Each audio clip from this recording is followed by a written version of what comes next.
અભ્યાસુ the learning એપમાં આપ સૌનું હાર્દિક સ્વાગત છે. આપણે આંકડાશાસ્ત્રની અંદર મધ્યવર્તી સ્થિતિના માપો ચક્કર શીખી રહ્યા છે. આજના વિડીયોની અંદર બહુલકના જે ખૂટી આવતીવાળા દાખલા છે એના હિસાબે આજે અભ્યાસ કરીશું. ધ્યાન આપજો. રકમ પહેલા વાંચીએ આપણે. 163 અવલોકન વાળા અપૂર્ણ આવૃત્તિ વિતરણનો બહુલક સુમેળ આપણને આપેલો છે. તો આપણને અહીં બહુલક આપેલો છે, એનો મતલબ કે આપણને જવાબ આપેલો છે બહુલકનો કેટલો 70. બીજું કે તમે એ કીધું છે અપૂર્ણ આવૃત્તિ વિતરણ. અપૂર્ણ મતલબ કે જેમાં ખૂટતી આવૃત્તિ આપેલી હશે, બરાબર. કે બીજું તમને આપ્યું છે 163 અવલોકન વાળા. જો આ મોસ્ટ આની વસ્તુ છે, આ દાખલામાં આવવું જોઈએ ખૂટતી આવૃત્તિ આપેલી. તો 163 અવલોકન વાળા મતલબ કે તમને અહીં અવલોકનનો સરવાળો આપેલો છે કેટલો 163. આ બધાનો સરવાળો તમે કરશો તો એ 163 હોવો જોઈએ. ઓકે, તો તમને n આપેલા છે, n બરાબર 163. આપણે લખી શકીએ છીએ બાજુમાં n બરાબર 163. તમને બહુલક પણ આપેલો છે તો લખી શકીએ આપણે z બરાબર અથવા mo બરાબર 74. ચાલો, તો ખૂટતી આવૃત્તિઓ શોધવાની છે. તો આપણને આવૃત્તિની અંદર બે પ્રકારની આવૃત્તિ આપેલી નથી, એક x1 અને x2. નામ આપણને આપેલા છે x1 x2. તો આપણે એ જ નામ રહેવા દેવાના. જો પ્રશ્ન ચિહ્ન આપવામાં આવેલો હોય તો આપણે કોઈ પણ નામ પસંદ કરી શકીએ, બરાબર. x1 x2 કોઈ બી નામ બીજું પણ ચાલે. હવે આપણે વર્ગના આવૃત્તિ લખી લઈએ, પછી આપણે દાખલા વિશે વાત કરીએ. વર્ગ આપણને આપ્યા છે 40 થી 50. 40 થી 50 બધા વર્ગ સમાન છે. ચાલો, અલગ છે કદાચ, ના તેમ જ છે. 50 થી 60,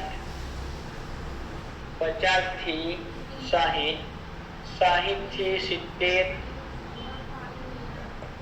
70 થી 80, 80 થી 90, 90 થી 100, 100 થી 110 ને 110 થી 120. એટલે આવે છે અહીંયા અંદર બરાબર છે. ચેક કરી લેવાના બે વખત તમારે. વર્ગ આપેલા છે, બાજુમાં આવૃત્તિ આપેલી છે. લખી દઈએ આપણે આવૃત્તિ, જેને fi કહેવાય. f લખો તે પણ ચાલે. 4 12 તો 4 12. આપણને નામ આપેલા છે x1, તો આપણે જે નામ છે એ નામ આપણે લખી દેવાનું. જો ન આપ્યું હોત અને આપણને આપ્યો તે પ્રશ્ન ચિહ્ન તો આપણે કોઈ પણ નામ પસંદ કરી શકીએ. f1 છે, f2 છે, a છે, b છે, x છે, y છે, કોઈ પણ ચાલે. પણ આપણને આપ્યું છે x1 તો આપણે x1 લખીશું. 50 x2 13 9 અને 4. ચાલો, હવે આની અંદર આપણે જે ખૂટી આવૃત્તિ નામ આપેલા છે તો આમાં ધારવાની જરૂર નથી કે ભાઈ પહેલી ખૂટી આવૃત્તિ x1, બીજી ખૂટી આવૃત્તિ x2. આપણને નામ આપેલા છે ને લખવાની જરૂર નથી. જો લખો તો લખી શકાય કે ધારો કે પ્રથમ ખૂટી આવૃત્તિ x1. બીજા લખી દે. ચાલો આપણે કરી ધારો કે પ્રથમ ખૂટી આવૃત્તિ બરાબર x1 જે આપણને આપેલા છે. બીજી ખૂટી આવૃત્તિ બરાબર x2. થઈ ગયું આટલું. હવે આપણે જે પ્રકાર દાખલો ગણતા હતા એ જ પ્રમાણે દાખલો આપણે ગણીશું. જ્યારે આપણને વર્ગ અને આવૃત્તિ આપેલી હોય, બરાબર, તો દાખલો કયા પ્રકારે ગણવાનો યાદ કરો. તો સૌપ્રથમ આપણે બહુલક વર્ગ લાવવો પડે અને એના પછી આપણે બહુલક લાવવાનો હોય. પણ હવે આપણે એની વાત કરી બહુલક વર્ગ કયો લેવો, બરાબર ને. પહેલું સ્ટેપ ઉપર આવશે બહુલક વર્ગ લેવો પડે આપણે. તો બહુલક વર્ગ કોને કહેવાય કે આવૃત્તિની અંદર સૌથી મોટી જે આવૃત્તિ આપણને આપેલી હોય, આવૃત્તિની અંદર સૌથી મોટી જે આવૃત્તિ આપેલી હોય એની સામે જે વર્ગ હોય, બરાબર, એ બહુલક વર્ગ કહેવાશે. જેમ કે આપણે દાખલામાં જોઈએ તો આપણને આવૃત્તિ 50 આપેલી છે તો એની સામે આ વર્ગ કહી શકાય, પણ ખાલી કહી શકાય કારણ કે જો x1 x2 આપણને ખબર નથી. માની લો કે આનો જો મોટો હોય તો એની કરતા એટલે કે 50 રકમ મોટી આવે તો બીજો કોઈ પણ વર્ગ બની શકે છે. તો આપણે બહુલક વર્ગ કેમ શોધીએ સમજી લઈએ પહેલા કે બહુલક વર્ગ કેમ શોધીએ. તો આપણે અગાઉની વિડીયોમાં ચર્ચા કરેલી બહુલક વર્ગ કોને કહેવાય? એવો વર્ગ કે જેમાં આપણા બહુલકનો જવાબ સમાયેલો હોય. એટલે કે જવાબ આપણો વર્ગની અંદર જ આવે તો આપણી અંદર જવાબ તો આપણો જ આપણને 74. તો જે 74 આવે ક્યાંથી આવ્યા છે? જે વર્ગ તેમાં હશે ને 74. તો આપણે જોઈએ 74 આમાં જ આવે ને. ભલે 50 આપણને આપણા હાલમાં આપ્યા છે પણ x1 આપણે x2 ખબર નથી. તો આપણે સામે ઊંધી ગણતરી કરવાની. ઊંધી મતલબ કે આપણે જવાબ આપ્યો છે બહુલક 74. તો બહુલક 74 ક્યારે આવે?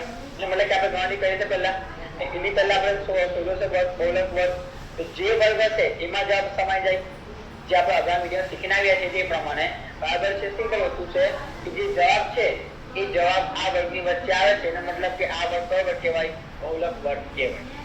આમાં એવું નહીં જોવાય આપણથી કે ભાઈ સૌથી મોટી આવૃત્તિ કઈ છે. કારણ કે તૃતીય આવૃત્તિ છે એટલા માટે તો આપણે લખી શકીએ કે હવે આપણે ગણતરી આપણે જ કરીશું. અને શરૂઆત કરીએ આપણે. બહુલક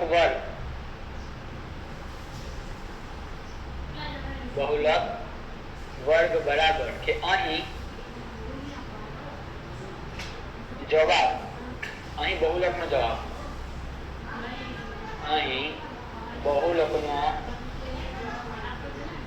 જવાબ કેટલા આપેલો છે? આપણને 74 આપેલો છે. જવાબ 74 આપેલ છે.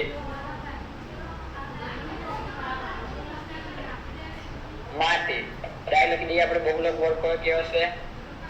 બહુલક વર્ગ બરાબર હવે આવશે બોલો સમાસ છે 70 થી 80 માં. તો 70 થી 80 ને ગયા આપણે જે વાત કરેલી કે બહુલક વર્ગ લખો બરાબર છે મધ્યસ્થ વર્ગ કે બહુલક વર્ગ હોય ને આગળ તમે બોલ્યો કે મધ્ય વર્ગ બોલેલો એ બોલાઈ ગયો છે એનો નહીં આપણને પણ મધ્યસ્થ વર્ગ ને બહુલક વર્ગ આ જે વર્ગ તમે લખો એનો મતલબ કે એ જે વર્ગ આવતા હોય એ વર્ગનો એ તમારે નિવારક હોવા જોઈએ. કેવો વર્ગ હોવો જોઈએ? નિવારક. તો આપણો જે આ વર્ગ છે આપણો જે આ વર્ગ આવે છે 80 70 થી 80 નો વર્ગ તો નિવારક છે કે નહીં? આ નિવારક છે કે નથી નિવારક? તો જોઈએ આપણે. તો જો 40 થી 50 50 થી 60 60 થી 70 70 થી 80 એનો મતલબ કોષમાં રકમ સરખી આપેલી છે તો આ કહેવાય નિવારક વર્ગ. જે ઉર્ધ્વસીમા છે એ ફરી પાછી અધરસીમા બને છે. ઉર્ધ્વસીમા ફરી અધરસીમા બને છે તો એ પ્રકારનું હોય તો આ કેવા વર્ગો કહેવાશે? નિવારક વર્ગ કહેવાશે. ખાલી જો અનિવારક હોય તો આપણે નિવારકમાં ફેરવો પડે એટલે ખાલી ફરક પડે. તો આ ખ્યાલ આવી ગયા કે નિવારક જ છે બરાબર. હવે આપણે બહુલક વર્ગ માટે કોઈ ગણતરી કરવાની હોય બહુલકની તો એના માટે ગણતરી કરીએ તો સૂત્ર લખીશું પહેલા આપણે. તો માટે બહુલક જેને z કહેવાય બહુલક બરાબર સૂત્ર l વત્તા અંશમાં f1 માઈનસ f0 છેદમાં 2f1 minus f0 minus f2 ગુણ્યા c. આ ખ્યાલ આવ્યો કે નહીં ખ્યાલ આવ્યો? આપણે જેવી ગણતરી કરતા હતા એ જ પ્રમાણે એ જ રીતે આપણે ગણતરી કરવાની છે. જો કોઈ બદલાવ નથી. જે આપણને ગણતરી કરવાની આપણને આદત પડી ગઈ છે હાલમાં એ પ્રમાણે આપણે ગણતરી કરવાની કે ભાઈ આપણે પહેલા બહુલક વર્ગ લાવવાનો કે આપણે ક્યાંથી લાવી ગયા કે આપણને જવાબ ખ્યાલ છે 74. તો બહુલક વર્ગનો મતલબ શું થાય કે જે જવાબ છે બહુલકનો એ જવાબ એમાં સમાયેલો હોય. તો જવાબ આપણને આપેલો 74 એ કયા વર્ગમાં આવે છે? 70 થી 80 લખો 70 થી 80. પછી આપણે તરત ચેક કરવાનું કે નિવારક છે કે અનિવારક છે. તો નિવારક જ છે. પછી એના પછી આપણે બહુલકની ગણતરી કરવાની હોય. હવે બહુલકની ગણતરી કરવા માટે જે આપણને જરૂરી વસ્તુ હોય જે કિંમતો જોઈએ આપણને તો f1 એ f0 પર લખી દેવા પડે આપણે. તો જે વર્ગ આવે છે એની સામે જે આવતી હોય એ f1 કહેવાય. શું કહેવાય? f1.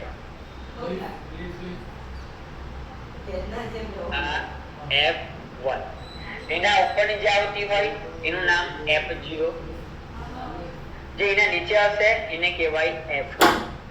યાદ રાખી લેવાનું લાઈન સરળ આવે 0 1 અને 2 બરાબર. હવે જો યાદ હોય કે 0 1 અને 2 આવે સિમ્પલ જે વચ્ચે હોય એ મધ્યમ જે બહુલક વર્ગની અંદર જશે એટલે f1 કહેવાય. ઉપર f0 નીચે f2. આ ઉપરની યાદ રાખવું જરૂરી છે કારણ પરીક્ષામાં આપણને ખ્યાલ નહીં આવતો કે ભાઈ 0 ઉપર આવે કે 2 ઉપર આવે કે 1 ઉપર આવે બરાબર. સિમ્પલ કે લાઈન સરળ જવાની 0 1 અને 2 વચ્ચે જે વર્ગ હોય એની સામે 1 ઉપર 0 નીચે કેટલા 2. ઓકે તો આ થઈ ગયું. હવે નાની બાબત છે આ વસ્તુ કે ભાઈ આ લખતા પણ આવડે પરીક્ષામાં ભૂલી પણ જવાય બને છે એટલા માટે તો આપણે કાળજી રાખવાની છે હવે ખાલી આપણે કિંમત મૂકી દેવાની બસ જવાબ આવી જશે જોઈએ તો આપણે હજુ અમે એક પોઈન્ટ બાકી છે આપણે અહીંયા એના આપ્યા છે આપણને તો આપણને એના આપ્યા મતલબ ભાગાકારના આપ્યા હશે ને એ આપણને કામ પડશે એ પછી જોઈએ આપણે એની પર પછી જઈએ આપણે આગળ વધીએ જે દાખલો બનાવે તે પ્રમાણે બરાબર નીચે બરાબર લખીશું આપણે L ની કિંમત કઈ L એટલે લોઅર કટ કહેવાય અર્ધસીમા અર્ધસીમા જે બહુલક વર્ગ છે નિવારક એની અર્ધસીમા આપણે લેવાની તો 70 આવશે તો L ની જગ્યા પર આપણે 70 લખી દઈએ અર્ધસીમા 70 વત્તા F1 તો F1 ની કિંમત ખબર છે 50 તો F1 ની જગ્યા પર 50 લખી દેવાની માઈનસ F0 F0 ની કિંમત છે x1 તો એના જગ્યા પર આપણે x1 લખવાના નીચે 2 F1 ની કિંમત 50 તો કૌંસમાં 50 માઈનસ F0 ની કિંમત x1 માઈનસ F2 ની કિંમત x2 તો આપણે છેદમાં x2 લખવાના ગુણ્યા c એટલે વર્ગ લંબાઈ જે નિવારક વર્ગ હોય એની આપણે વર્ગ લંબાઈ લેવાની તો આ વર્ગ નિવારક જ છે તો 80 માંથી 70 બાદ કરીએ તો c બરાબર કેટલા મળે આપણને 10 બીજું કે આપણને જવાબ આપેલો છે બહુલકનો કેટલા આપેલો છે 74 તો બહુલકની જગ્યા પર આપણે 74 લખી દેવાના તો આપણને કોઈ સમીકરણ મળશે ચાલો આગળ જઈએ આપણે માટે હવે ખાસ ધ્યાન આપજો કે આ 70 ને આખો પદ એ અલગ છે ખ્યાલ આવે છે તો આપણે પહેલા 70 ના બદલે લાવીએ બરાબરની આ બાજુ તો 70 કે પ્લસ છે ક્યાં પ્લસ છે આ તો આ જે પદ છે ને એને પ્લસ માં છે પણ 70 ને આગળ કોઈ સિંગલ નહીં ધંગો ચિહ્ન નહીં એક ચિહ્ન તો એ પ્લસ કહેવાય તો 70 ના બદલે લાવવા મળે તો માઈનસ થાય તો 74 જેવા છે તેવા 70 પ્લસ માં છે બરાબરની આ બાજુ આવે છે એટલે માઈનસ 70 થાય ને અહીં બરાબરના બરાબર આ જેવું છે તેવું લખી દેવાનું 50 માઈનસ x1 છેદમાં આગળ આપણે ગુણાકાર બતાવી દઈએ આપણે કેટલા થાય 100 માઈનસ x1 માઈનસ x2 ગુણ્યા 10 ચાલો આપણે કરીએ બાદબાકી તો 70 માંથી સોરી 74 માંથી 70 જાય તો 4 આવે કેટલા આવે 4 બીજું કે હવે આ જે અંશમાં ને છેદમાં રકમ છે ને આ બધા ગુણાકારમાં પર તમને આપેલું છે તો ગુણ્યા 10 છે તો બરાબરની આ બાજુ લાવો બરાબરની પેલી બાજુ એટલે આ બાજુ તો ભાગાકારમાં આ કિને આવે આવે કારણ કે ગુણાકારમાં છે બરાબરની આ બાજુ ક્યાં જાય ભાગાકારમાં આવે તો 2 ની બાદબાકી કેટલી 4 અને આ બાજુ લાવી આપણે તો બાકી કેટલા જો ખ્યાલ ના તમને સ્ટેપ બાય સ્ટેપ જવાબ કે પહેલા 70 ના બદલે લાવો એટલે 70 માઈનસ 4 બાકીનું જેવું છે તેવું લખો ગુણાકાર બતાવવાની જરૂર નથી પછી એ સ્ટેપમાં બાદબાકી બતાવી દેવાની અહીં ગુણાકાર બતાવી દેવાનું ચલાવે છે એટલે કે જવાબ 4 આવે પછી ગુણાકાર બતાવો પછી 10 ને જવા દો કે પછી 10 આ બાજુ લાવો કહેવાનો મતલબ નહીં ખ્યાલ આવતો હોય તો સ્ટેપ બાય સ્ટેપ જો તો પણ ચાલે તેમાં તમારો સ્ટેપ ખાલી વધી જાય ચાલે તો ફરક પડવાનો નથી આપણને ખ્યાલ આવતો હોય તો આપણે એક બે સ્ટેપ ના આપણો ચાલે પણ બધા સ્ટેપ બતાવવાના નથી તો 70 માંથી 70 કેટલા આવે 4 આવ્યા આજે ગુણ્યા 10 હતા ને આ બાજુ આવ્યા ક્યાં ગયા ભાગાકારમાં તો આ બાજુ હવે જેવું છે તેવું લખી દેવાનું 50 માઈનસ x1 છેદમાં 100 માઈનસ x1 માઈનસ x2 ચાલો હવે આપણે કરીએ ભાગાકાર તો 0.4 આવે ને ભાગાકાર નહીં કરવો હોય તો પણ ચાલે કે તમે અહીં ગાડી જો ભાગાકારમાં ચાખવું પડ આપણે ગુણાકારમાં આવી જાય 10 ભાગાકારમાં ક્યાં જાય ગુણાકારમાં જાય સરખું થયું તો તમે કામ કરે ને મળે 10 ને આપણે ભાગાકાર આવતા નથી ચાલો જવાબ 10 ને છોડી આપણે બાજુ તાજી કે બોલે બરાબર છે આપણે અહીંયા 4 છે ને ગાડી તો અહીંયા 10 લખીએ પાછા આપણે ગુણ્યા 10 ઉપર માઈનસ લખે તે પણ ચાલશે કાઉન્સ કરી દેવાનો અહીં લખી દો 10 ખ્યાલ આવે છે નહીં ખ્યાલ આવતો હોય તો જેવું છે તેવું રોડ આપણે ગાડી ગુણ્યા 10 ફક્ત આપણે શું કરાવે સમજી લઈએ આપણે ગાડી કે આપણે 70 પેલા બધા આવ્યા એ માઈનસ થઈ ગયા તો જવાબ લાવ્યો 4 બાકીનું જેવું છે તેવું જ છે હવે આપણે આખું જે ભાગાકારમાં છે આપણે ક્યાં આવે છે ગુણાકારમાં આવી જાય તો 4 ગુણાકાર કાઉન્સ કરી દેવાનો 100 માઈનસ x1 માઈનસ x2 બરાબરના બરાબર આ 4 બરાબરની આ બાજુ જેવા છે તેવા રાખ્યા છે આ જે ભાગાકારમાં હતા બરાબરની આ બાજુ ક્યાં લાવ્યો ગુણાકારમાં એટલે આપણે કાઉન્સ કરી દેવાનું ને આ બાજુ કેટલા બાકી વધ્યા તો ગુણ્યા 10 છે તો લખી દો ગુણાકાર 10 10 કાઉન્સમાં 50 માઇનસ x1 ને પાછળ 10 લખો તે પણ ચાલે. તમે 50 માઇનસ x1 કાઉન્સમાં લખો, કાઉન્સમાં પછી કાઉન્સની બહાર લખો તે પણ વાંધો આવશે નહીં, પણ આગળ લખો તો પણ ચાલે, કેમ ગુણાકાર છે ને. તો આપણે સમજ કરવી જોઈએ બરાબર છે કે આ કેમ લખાઈ ગયું. થઈ ગયા એટલું. હવે આપણે કરવાનો છે વારાફરતી ગુણાકાર. તો આપણે વારાફરતી ગુણાકાર કરવાનો મતલબ કે 4 નો ગુણાકાર પહેલા 6 સાથે કરવાનો, પછી x1 સાથે, પછી x2 સાથે. એ જ પ્રમાણ 10 ગુણ્યા 50 10 ગુણ્યા x1. ચાલો 4 ગુણ્યા 100 કરીએ એટલે થાય 400 થાય. વત્તા ઓછા ઓછા, જો આ ઓછા એટલે ઓછા નથી આવ્યા ગયું, આ કાળજી રાખજો. આ 4 વત્તા છે એટલે વત્તા ઓછા ઓછા લખાઈ ગયું. ઓકે. હવે 4 ગુણ્યા x1 કરીએ તો 4x1 આવે. વત્તા ઓછા ઓછા 4 ગુણ્યા x2 એટલે 4x2. બરાબર ના બરાબર. આ બાજુ કરીએ ગુણાકાર 10 ગુણ્યા 50 એટલે 500.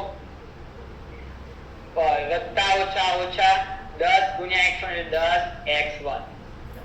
હવે આપણે કામ કરી શકીએ કે x1 વાળા પર એક બાજુ લખી દઈએ, x2 વાળા પર સંખ્યા પર એક બાજુ લખી લઈએ.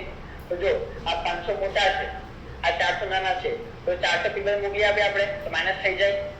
ને આ જે માઈનસ 10 x1 છે ના બદલાવી આપણે તો પ્લસ થઈ જાય. તો પહેલા આપણે એક કામ કરીએ, આ 10 ને લાવીએ આ બાજુ તો માઈનસ 10 છે તો આ બાજુ પ્લસ થઈ જાય તો પ્લસ 10x1. શું કહ્યું એટલે આપણે અહીં કરી જે બરાબરની પેલી બાજુ રકમ માઈનસ માં છે એને બરાબરને આપણે આ બાજુ લાવ્યા તો એ પ્લસ થઈ ગયા. પછી હવે આ પદ જેવું તે બેઠું લખી દઈએ ગાડી બરાબરને આ બાજુ વાળું તો -4x1 -4x2 બરાબર 500 જેવા છે તેવા. આ જે પ્લસ 400 છે એ બરાબરની પેલી બાજુ મોકલી આપે એટલે -400. આ વાત કાળજી રાખવાની છે ગુણાકાર ભાગાકાર સરવાળા બાદબાકીમાં. જો આ વસ્તુ પાકું આવડતું હોય, નિયમ ખબર આવડતા હોય તો કોઈ ભૂલ પડે નહીં. ફરી એકવાર કે આજે આ જો આ રકમ જેવી છે તે લખી આપણે બે પદ, આ 500 જે તેવા. ખાલી આ જે માઈનસ હતા એને આ બાજુ લયા પ્લસ થઈ ગયા, આ જે પ્લસ હતા એ બાદ કે રહી ગયા માઈનસ થઈ ગયા. હવે આગળ વધીએ આપણે તો જો આ પદ કેવું છે x1 વાળું પદ કહેવાય, એ બંને સરખા કહેવાય, ચલ સરખા. બરાબર ચલ સરખા છે ના. ચાલો તો જે ચલ સરખા વાળા પદ છે x1 વાળા તો આગળ જે સહગુણક બાદબાકી થાય તો 10 માંથી 4 બાદ પર કેટલા થાય 6 તો 6x1 ખાલી બાકી રહે. આ ખ્યાલ આવે કારણ કે પાછળ ચલ સરખા છે x1 એ પણ x1 વાળું પદ કહેવાય. તો આગળ આપણે સહગુણકની બાદબાકી કરી દેવાની તો 10 માંથી 4 જાય તો 6 આવે તો x1 જેવા તેવા આ -4x2 જેવા છે તેવા.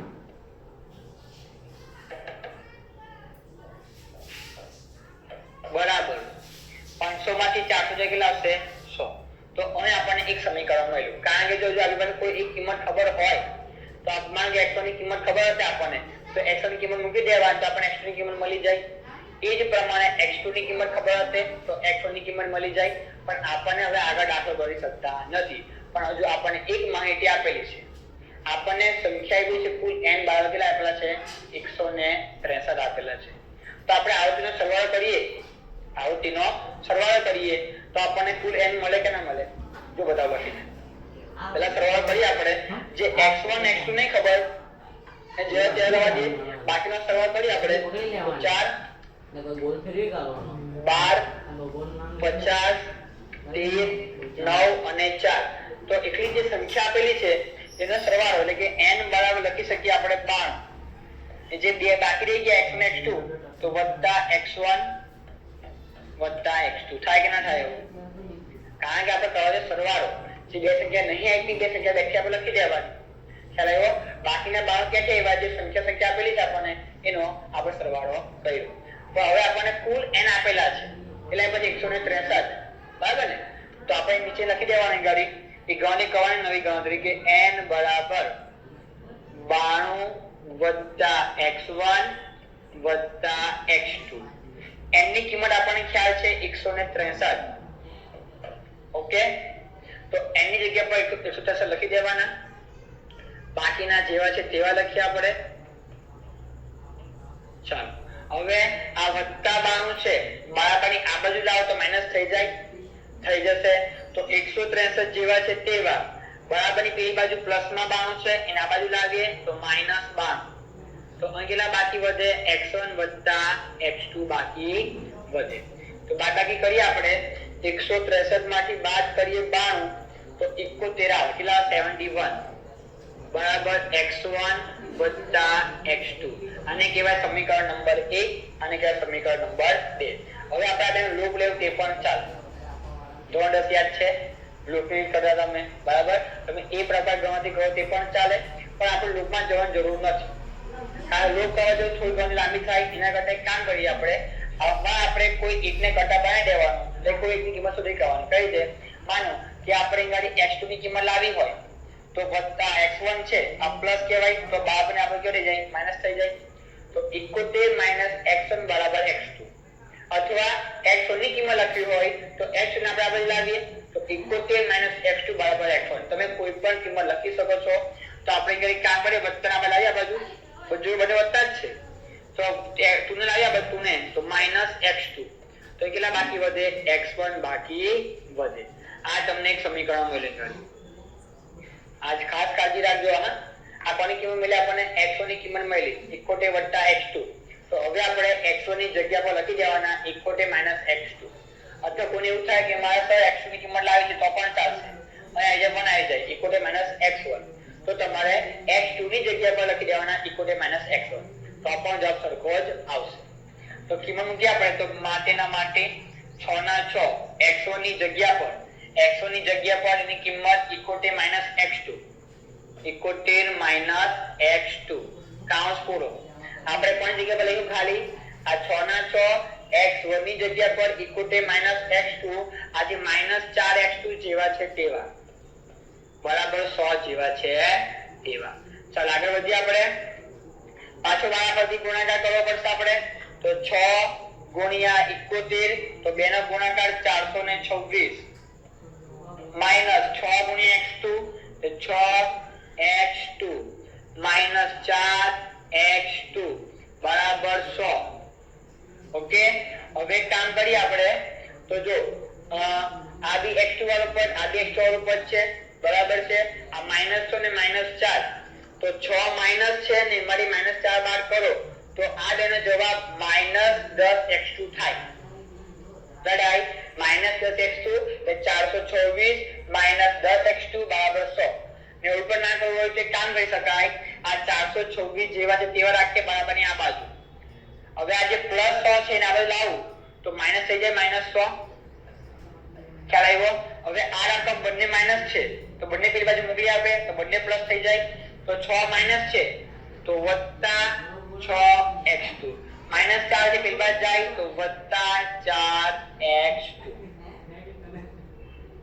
આ ખ્યાલ આવે છે નિયમ બદલાવો જોઈએ નહીં તમે ગુણાકારમાં લઈ જાઓ ભાગાકારમાં લઈ જાઓ સરવાળો થાય ભાગ ગમે તે થાય પણ નિયમ જો કમ્પ્લીટ હોય જેમ કે માઈનસ ના પ્લસ પ્લસ ના માઈનસ બધું બરાબર હોય તો જવાબ તો આવે છે ભલે એક સ્ટેપ બે સ્ટેપ વધે તો વધે પણ જવાબ તો આવી જશે તમારે પણ આ ખ્યાલ આવ્યો આ 426 જેવા છે તેવા આ પ્લસ હતા બરાબરની આ બાજુ મૂક્યા એટલે માઈનસ થઈ ગયા આ બંને માઈનસ છે બંને પેલા જાય તો કેવા પ્લસ થઈ ગયા હવે આપણે બાદબાકી કરીએ તો 326 બરાબર આ 6 ને 4 થાય 10 થઈ ગયા તો 10x2 એ સરવાળો કયા કરી શકીએ આપણે સરવાળો બાદબાકી જ્યારે ચલ સરખા હોય તો બંનેમાં x2 તમને આપેલા છે તો આગળ 6 + 4 થઈ જાય 10 હવે આપણે x2 ની કિંમત જો લાવી હોય તો 10 કયા સંબંધમાં છે ગુણાકારના સંબંધમાં કહેવાય તો બરાબરની આપણી પાસે ક્યાં આવશે ભાગાકારમાં આવશે તો આ બાજુ 326 ભાગ્યા 10 બરાબર x2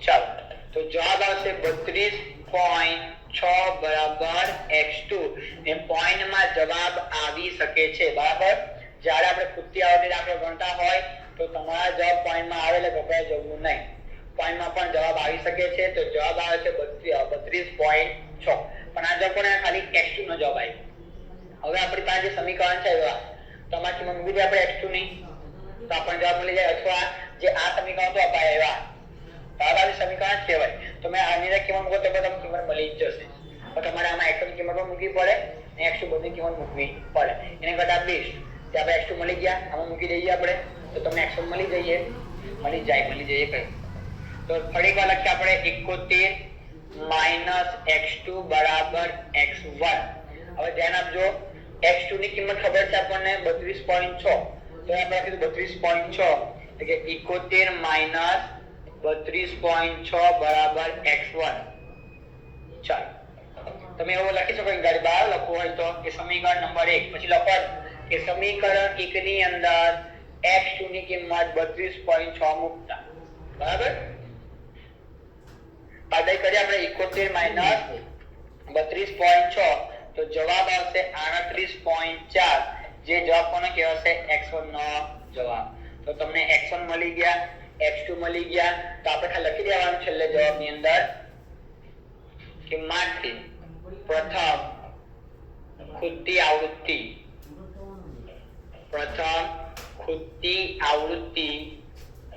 જેને આપણે x1 ધારેલા જે જોતા પણ આપણે અહીં ગાડી તો x1 ની કિંમત કેટલી આવી x1 ની કિંમત 38.4. બીજું લખીએ આપણે કે માટે બીજી ખૂટતી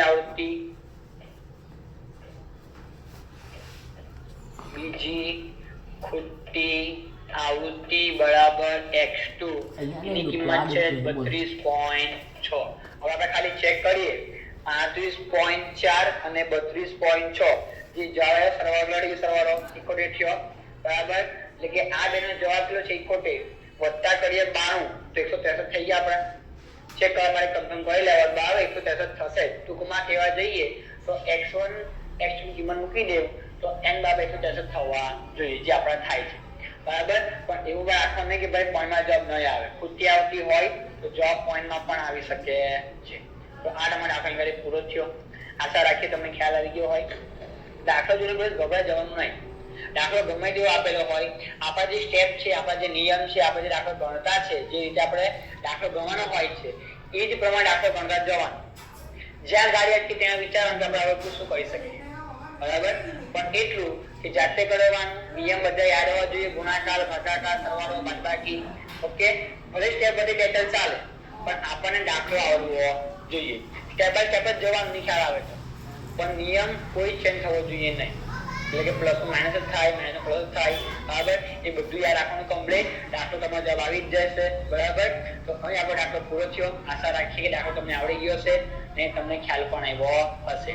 તો આપણે મળીશું અને જે હજુ દાખલાની અંદર બરાબર કે જેમાં આપણને ખૂટી આવૃત્તિ આપેલી હશે પછી મળીએ આપણે. Thank you.